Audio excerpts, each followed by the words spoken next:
Hi, it's Merrick and Leanne, and you're watching episode 12 of the Modern Girl's Guide to Sewing.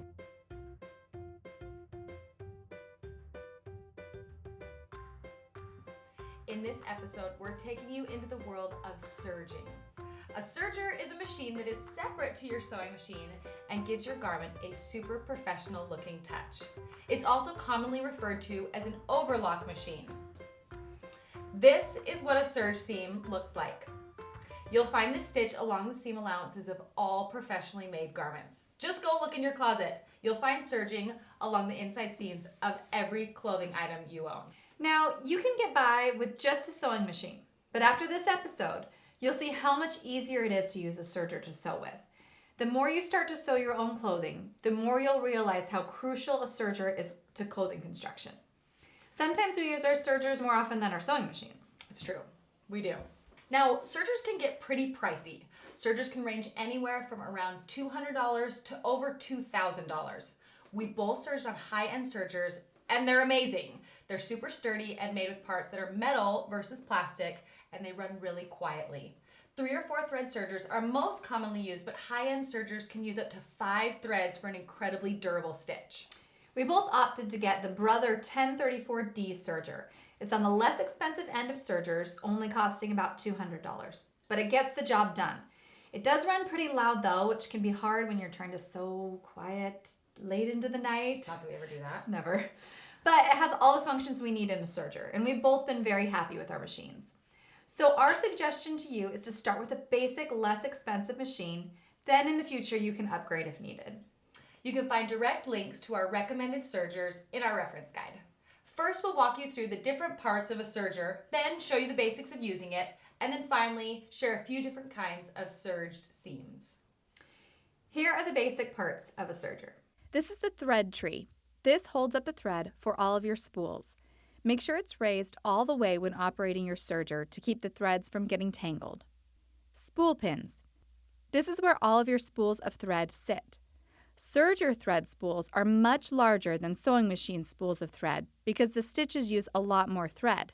So make sure you buy this size of spool when purchasing thread for your serger.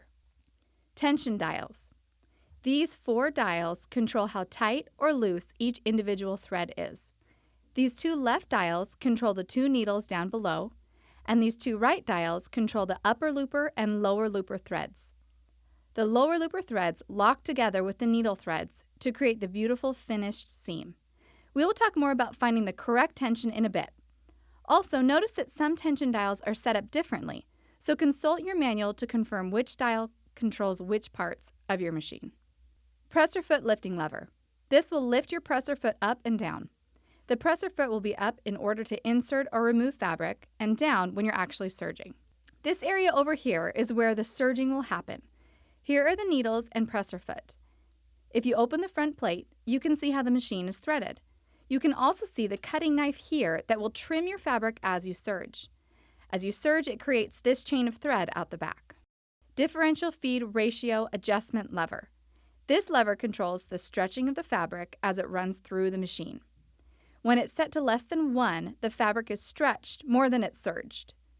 This is good for lightweight fabric that might pucker. When the dial is set to higher than 1, it pushes more fabric through, which is good when working with stretch fabrics because it won't stretch out the fabric as you sew.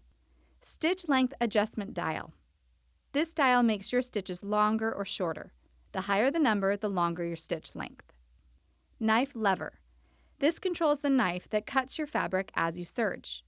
You can disengage if you don't want your fabric to be cut as you serge, or when using certain serging techniques. Stitch width lever.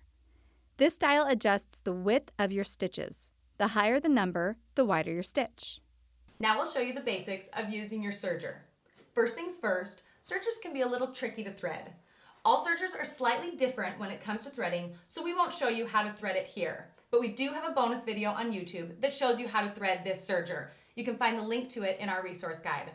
Our suggestion is to grab your manual and read through it to familiarize yourself with your machine, how to thread it, and where all the parts are. Reading the manual might seem a little tedious, but knowing the basics of your machine before you start using it is really helpful. And make sure to always have your manual on hand for later when questions do arise.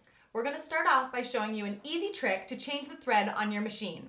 You don't have to use only one color of serging thread for all your projects just because you're afraid of rethreading it. This trick allows you to change your thread without having to do any rethreading. It's kind of awesome. Simply take a pair of scissors and cut the thread on one of the spools down here, leaving this extra thread hanging.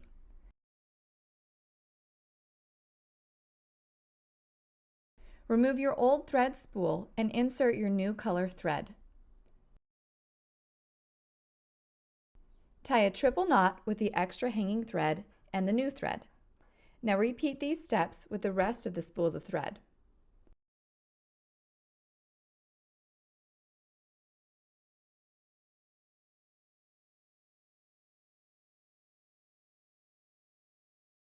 Once all the threads are changed and knotted, set all your tension dials to 0, but make a note of what they all were at before you change them so you can set them back correctly.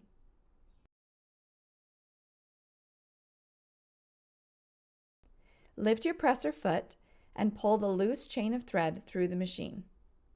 With all the tension set at 0, you will now be able to pull the threads all the way through your machine quickly and easily, threading your new spools. When pulling your needle threads through, keep an eye on the knot that you tied. Sometimes it can get stuck trying to go through the needle. If it does, simply cut off the knot and thread it through your needle manually. Once all of your new thread has been pulled through successfully, change your tension dials back to their previous settings that you made a note of, and make a test stitch to make sure you are ready to serge.